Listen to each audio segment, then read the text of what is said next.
What you're seeing in this exchange between Ruben Gallego and Scott Bessent is not just a heated political moment, it's a deep dive into how power, money, and accountability intersect inside government systems that most people rarely think about. Great, Bessent. Thank you again for being here today. We kind of touched on this earlier. In addition to being Treasury Secretary, you are serving as Acting Director of the IRS. So following up on Senator Kim's questioning, so you are fully aware that the President is suing your agency for $10 billion. Yeah. We would agree. Would you agree that $10 billion is a good sum of money? Yes, sir. Where would that be cut from? Let's say for some reason he actually wins that lawsuit. Where would that $10 billion come from? Again, it would come from... Process-wise. I'm not asking like your opinion whether it's right or wrong. It would come from Treasury. It comes from Treasury, which comes from the general fund? The Treasury General Account. So taxpayers. Yes. Thank you. Part of the 440,000 taxpayers whose returns were leaked. If the president, they're not suing, but if the president prevails in this lawsuit, he's going to be able to pocket that money.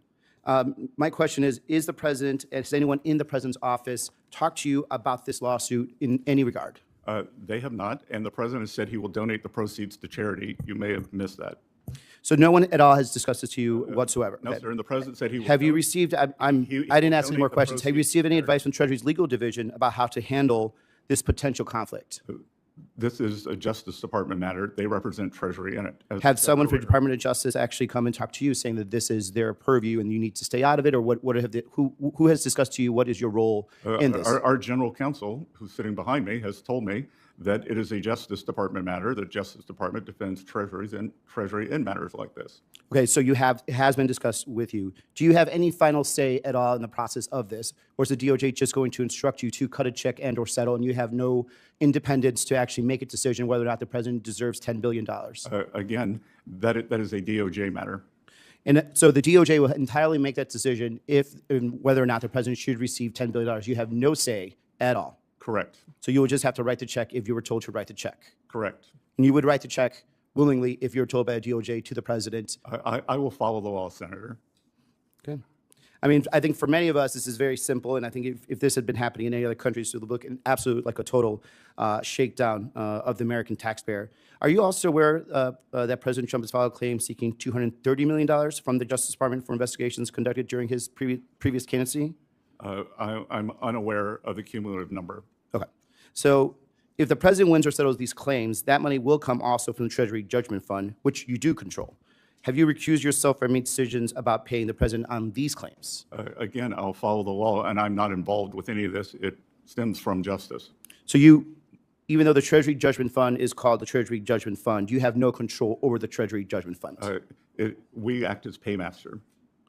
So you will sign it then? Sorry? You will sign the check then? If you're a paymaster, you'd be the person's signature is to the Treasury Judgment Fund? I would assume it would be a wire transfer. Yes, I'm assuming we're not that old school. Yep. But that being said, so you have no say in this whatsoever. You will only basically follow what the DOJ says, but you're the person that actually is the final person that pushes send essentially on the wire transfer. Yes.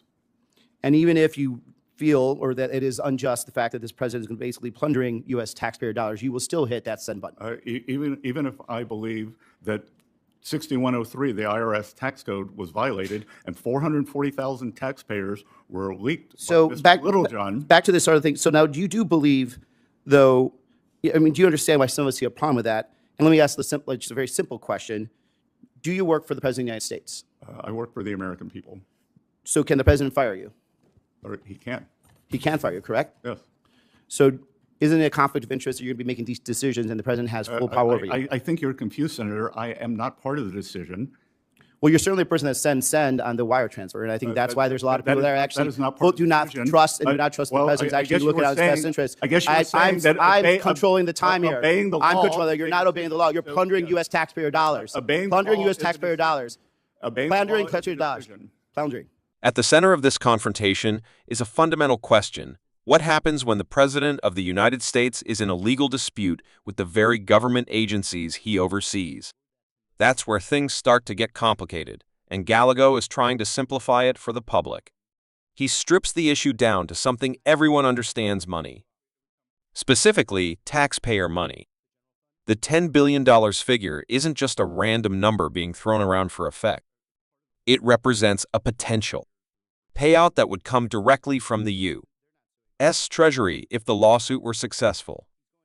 And the key point Gallego is driving home is that the Treasury isn't some abstract institution. It's funded by taxpayers.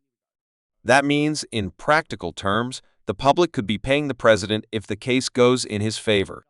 That's why Gallego keeps pressing. Where does the money come from? The answer, ultimately taxpayers, is what reframes the entire conversation.